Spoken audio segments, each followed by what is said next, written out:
the many people who are going to be watching this video, Prashant, give us a little bit of introduction. Yeah, so I'm from Bangalore. I studied at a KV in Yashwantpur. I think I exited school feeling very bitter about it. I wanted to be a lawyer, and so after full preparation planning, I ended up joining Ramaya for my engineering. Like suddenly it was like moving from a central government school to like a private college kind of thing was like so many more opportunities, so many other interesting people. From there, I started following some people's like Teach for India journeys over the next couple of years, and was quite sure that that's what I want to do. I taught in Hyderabad for 2 years, taught third standard, fourth standard in a low-income private school. With another friend, we started a theater for education. Theater in education thing called Ramibad.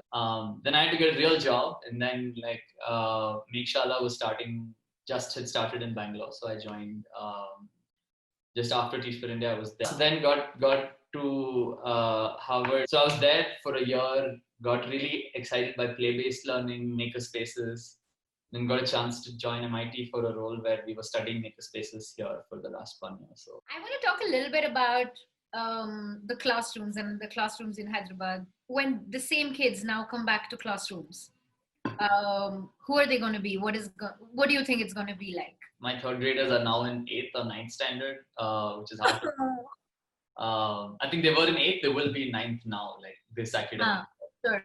And already most of the boys in the class have separate jobs apart from school. So I think definitely many of them would have had to, like now most of them would be working is like the sense that I get. The ones who come from poorer households.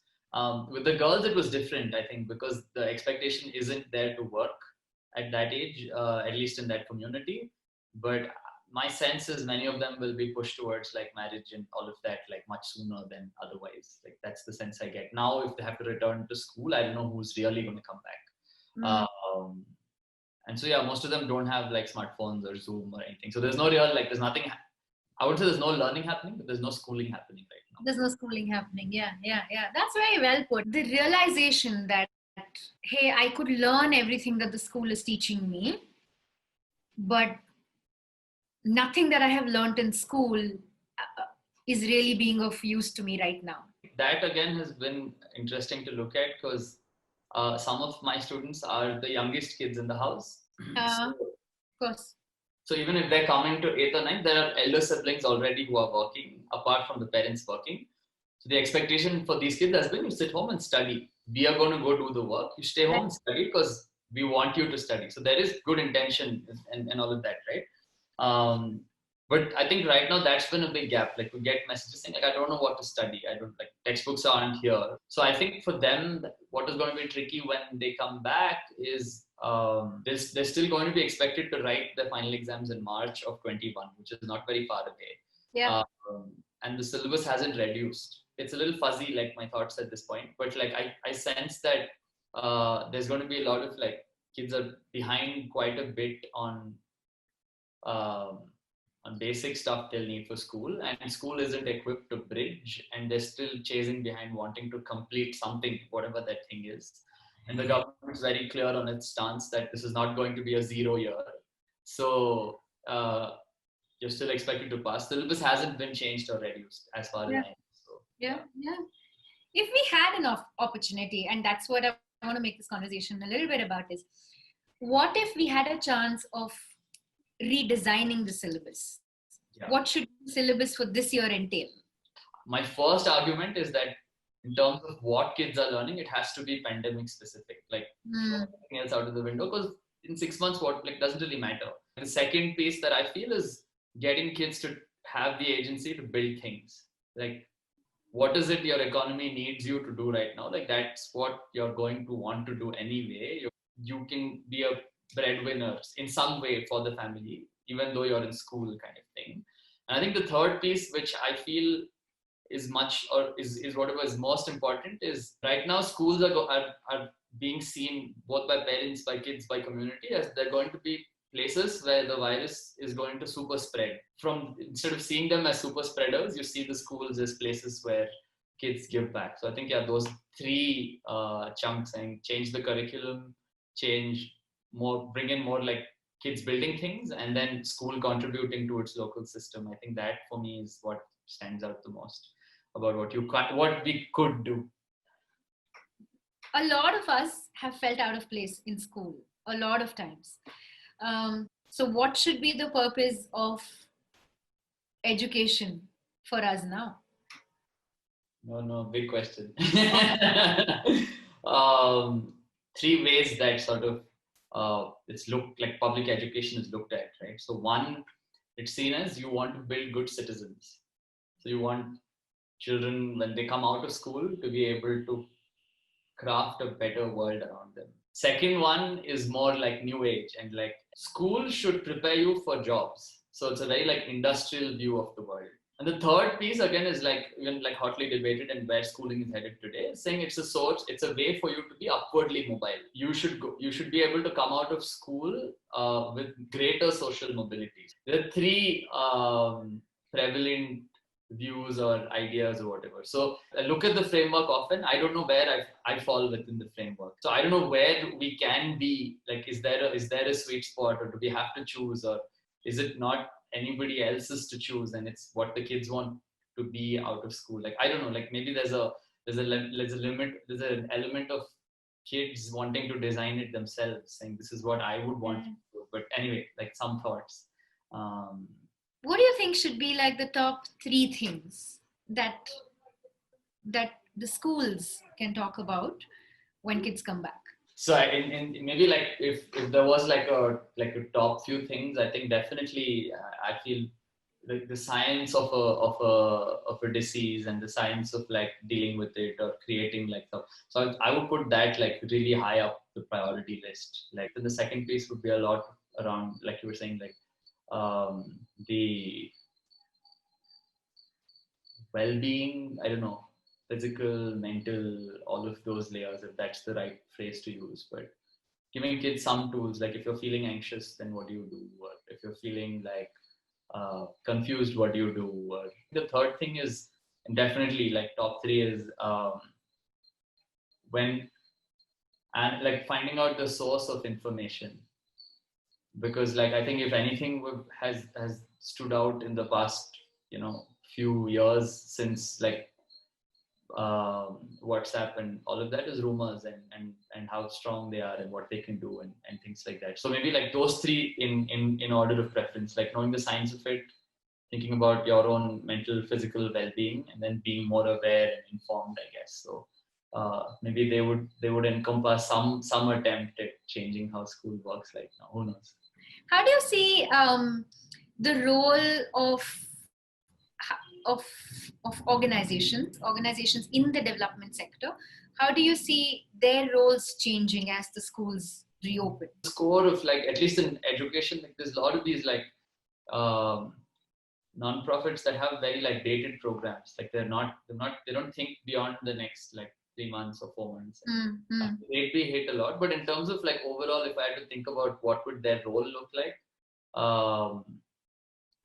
what it has always looked like, finding gaps and filling them. And I think that's what like nonprofits exist for at some level, right? Maybe right. The gaps have changed. Right. So,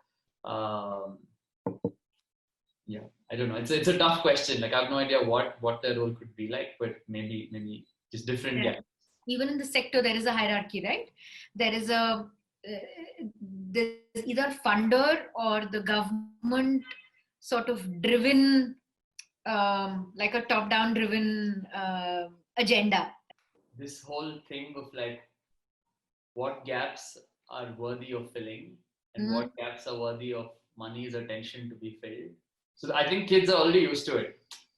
Some schools have it better, some schools don't, and it's just that ladder is there in all of our minds. That already you can see there's a change in some like agendas, or I don't know what makes someone look cool, or like what's important. Yeah. Right? So many layers. Now the parents will choose to be in a place that gives them employment, that gives them job, that brings them money. This whole moving from one place to another is going to become a lot more common. And that's Because one of the things that schools provide for these kids, especially for those who've been in the same community for a long time, sense of continuity. Yeah. Right. And that brings a sense of safety for them. How do you think that might impact the kids' mindset? Going to be less trusting of the school system in general, of adults around them. I think that's a someone was telling me the other day that if there's one thing that like our generation will take back from the pandemic is that the previous one doesn't know anything. But in terms of like my sense of safety, of being like pulled out, of my routine being disrupted, first thing will be like now they have a routine for the last 6 months. So you put them back into school, they're going to hate like having to change that routine. Like, which brings me to a question, and we've discussed so much dark stuff, I feel, but I want to also make this conversation a little bit about um, hope and potential. The one advantage that kids now have is that experience of pandemic, is of experience of living through a fair amount of uncertainty. yeah. Right. So what lens can we wear so that we can convert this experience and build on top of it? A lot of vestigial pointless things are going to start getting removed out, right? So there's a core of what's important, whether in terms of curriculum, things around you. And my favorite example is that kids will have access to better, cheaper learning without having to be formally in a school, right? Yeah. And the fact that if a child now comes out of the system saying, oh, 6 months, and I was still able to like, a little bit learn by myself. And so I feel like, yeah, that's the hope, that they come out with a whole new set of tools about managing themselves and managing their lives, and just the fact that they've had to like live through a stressful situation and see their parents through that and all of that, I feel is going to make them a lot more resilient. And maybe out of this like mass of 300 million children, it's at least inspired a few to like be like, oh, I'm going to like make sure pandemics don't happen in the future, right? Yeah. And I'm sure of it. Like, Yeah. we've all dreamt of like, I don't know, like space shuttles and all of that. And out of those dreams, maybe some things are coming true today. So I'm hoping that there are enough kids dreaming about, what if I could make sure that there wasn't another pandemic and something would come out of it. Yeah, so I think that's the hope. Is like definitely there are kids who now aspire to be like scientists and aspire to be like biotechnologists and doctors, and aspirations would have changed drastically. Yeah. So yeah, that's the hope. Yeah.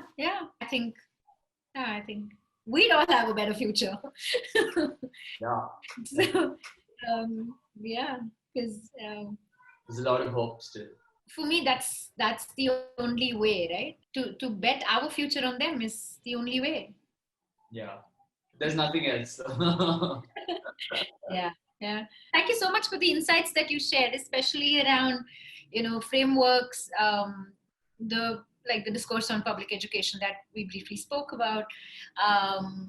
Interesting thoughts on reality curriculum. I think those were exciting insights that I'm taking away. So thank you so much for your time.